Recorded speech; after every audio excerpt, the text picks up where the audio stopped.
안녕하세요. 노드데이터의 김성범입니다.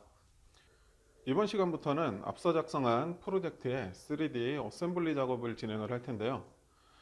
오늘은 프로젝트에 대한 솔리드웍스 어셈블리 파일을 생성을 하고 캐비닛 내부에 덕트와 레일을 배치하는 작업까지 진행을 해보도록 하겠습니다. 이번 강의에 대한 자료는 저희 노드데이터 홈페이지에서 다운로드 받으실 수가 있습니다. 앞서 작성한 프로젝트 파일을 열고 프로세스에 솔리드웍스 어셈블리를 실행을 하면 솔리드웍스 어셈블리 파일을 생성하기 위한 선택창이 표시가 됩니다. 2D 캐비닛 레이아웃 작업을 할 때에는 판넬에 대한 위치만 선택을 했지만 솔리드웍스 어셈블리 작업을 할 때는 프로젝트와 로케이션 2까지 모두 선택을 하고 확인 버튼을 눌러줍니다. 3개의 어셈블리 파일이 생성이 되었는데요. 메인 전기판에 대한 파일의 속성을 열어보면 어셈블리의 파일명이 숫자로 되어 있는 것을 볼 수가 있습니다.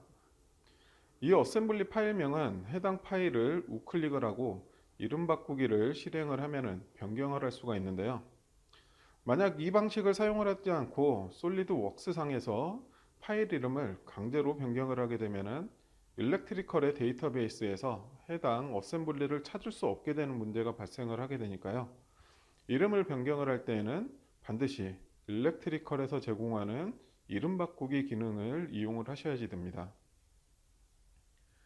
메인 전기판을 우클릭을 하고 열기를 누르면 솔리드웍스가 실행이 되고 파일이 열리는데요. 파일의 이름이 변경한 일렉트리컬 패널로 생성이 된 것을 볼 수가 있습니다. 하지만 현재 솔리드웍스에는 일렉트리컬이 애드인 되어 있지 않은 상태라서 일렉트리컬 스키매틱에서 작성한 프로젝트에 포함된 데이터들을 활용을 할 수가 없는데요.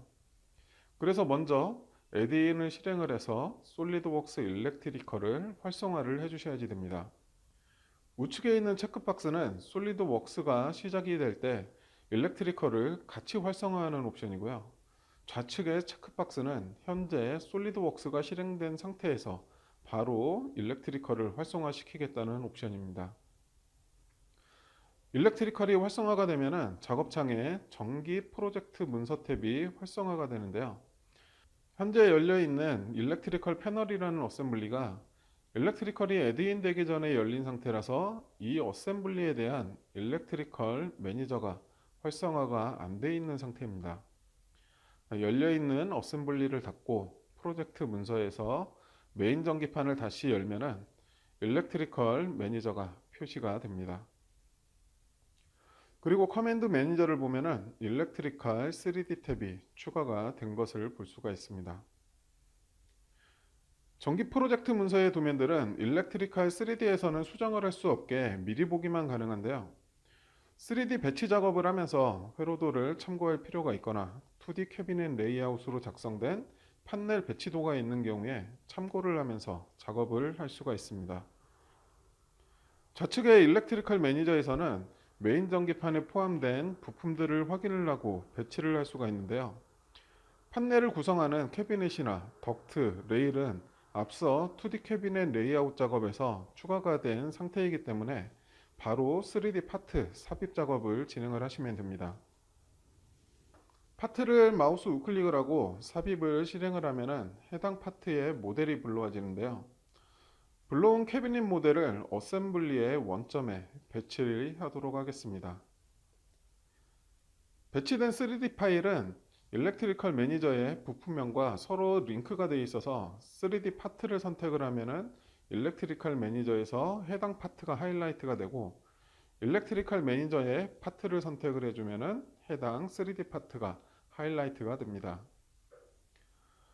파트를 삭제를 할 때는 일렉트리컬 매니저에서 해당 파트를 마우스 우클릭하고 3D 모델 삭제를 이용을 해서 삭제를 해주셔야지 안전하게 삭제를 할 수가 있습니다.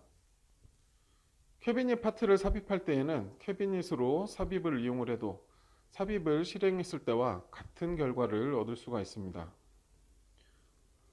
이번에는 덕트를 배치를 해볼 텐데요. 덕트를 마우스 우클릭을 하면은 가로와 세로 방향으로 레일과 덕트를 삽입하는 명령이 보이는데요. 배치할 방향에 맞게 가로나 세로를 선택하고서 캐비닛 내부를 클릭을 해준 다음 일치 메이트를 적용을 하면은 해당 덕트의 길이를 조정하는 창이 표시가 되는데요.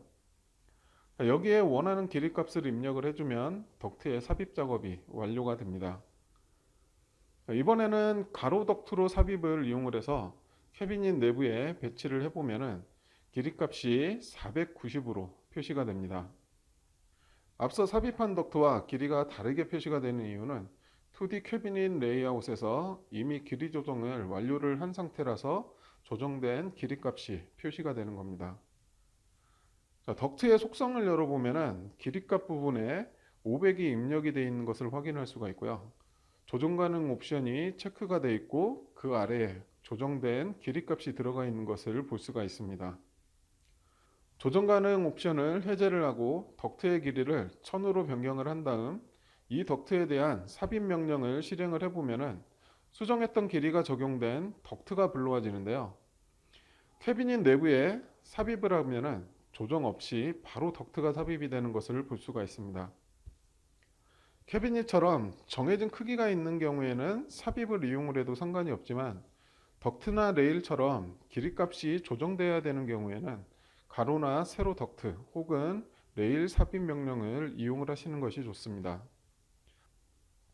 이런 경우에는 덕트의 길이 조절이 필요한데요. 일렉트리컬 3D 탭에 있는 레일 또는 덕트의 길이 변경을 누르고 변경할 덕트를 선택한 다음에 길이 값을 입력을 해주면 해당 길이로 덕트가 업데이트가 됩니다.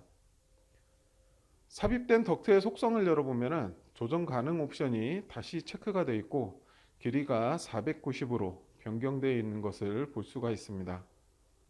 부품 삽입을 할 때 한 가지 주의해야 될 점이 하나 있는데요. 덕트나 레일을 삽입을 할 때 삽입하려는 파트가 덕트인지 레일인지 정확하게 구분을 해서 가로나 세로 덕트 혹은 레일을 선택해야 된다는 건데요. 예를 들어서 덕트 파트를 삽입을 할 때 세로 레일로 삽입을 선택을 하면은 보시는 것처럼 레일 형상의 파트가 불러와지기 때문에 덕트나 레일을 삽입을 할 때 이것만 주의를 해주시면 됩니다. 나머지 덕트와 레일은 캐비닛 내부에 빠르게 삽입을 하도록 하겠습니다. 덕트와 레일이 삽입된 상태에서 메이트 기능을 이용을 해서 이 부품들을 캐비닛 내부에 고정하는 작업을 진행을 할 텐데요. 어셈블리에 메이트를 실행한 후에 세로 덕트의 모서리선과 가로 덕트의 모서리선을 선택을 하고 일치 조건을 적용을 하면은 두 개의 덕트가 서로 붙게 됩니다. 모서리선 외에도 덕트의 면과 면을 선택을 해서 일치시키는 방법을 이용을 하셔도 되는데요. 덕트의 메이트 조건을 주면서 원하는 형태로 조립을 해주시면 됩니다. 덕트와 캐비닛에는 거리 메이트를 이용을 해서 일정 간격을 유지하도록 캐비닛의 좌측면과 덕트의 거리는 40으로 지정을 하고 위쪽은 거리를 20으로 지정을 해주면 두 개의 덕트는 완전히 고정된 상태가 돼서 더 이상 움직이지 않게 됩니다. 디자인 트리를 보면 고정된 두 개의 덕트 앞에는 괄호에 마이너스 표시가 없고 고정되지 않은 부품은 괄호에 마이너스 표시가 붙어 있는 것을 볼 수가 있습니다. 고정되지 않은 나머지 덕트들도 메이트 작업을 진행을 해서 완전히 고정시키도록 하겠습니다. 레일은 덕트 사이에 정중앙에 오게 해야 되는데요. 메이트 기능 중에 고급 메이트의 너비 메이트를 이용을 해주면 쉽게 덕트 사이에 가운데에 정렬을 시킬 수가 있습니다.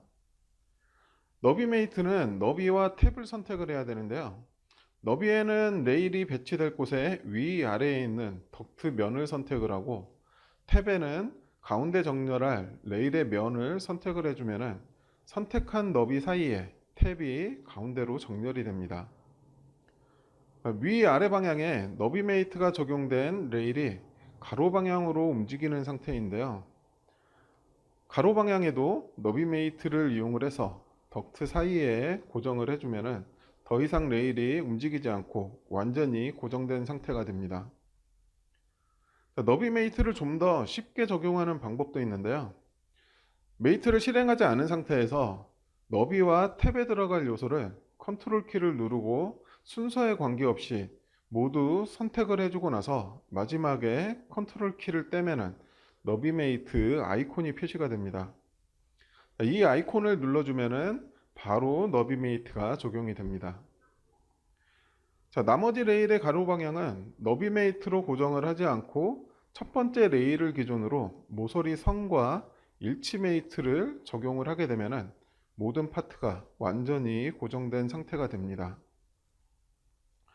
지금까지 프로젝트에 솔리드웍스 어셈블리 파일을 만들고 캐비닛과 덕트, 레일을 배치하는 방법에 대해서 설명을 드렸습니다. 오늘 설명드린 내용에 대한 문의사항이나 솔리드웍스 일렉트리컬 체험판을 사용해 보고 싶으신 분은 화면에 보이는 연락처로 연락을 주시면 도움을 드리겠습니다. 감사합니다.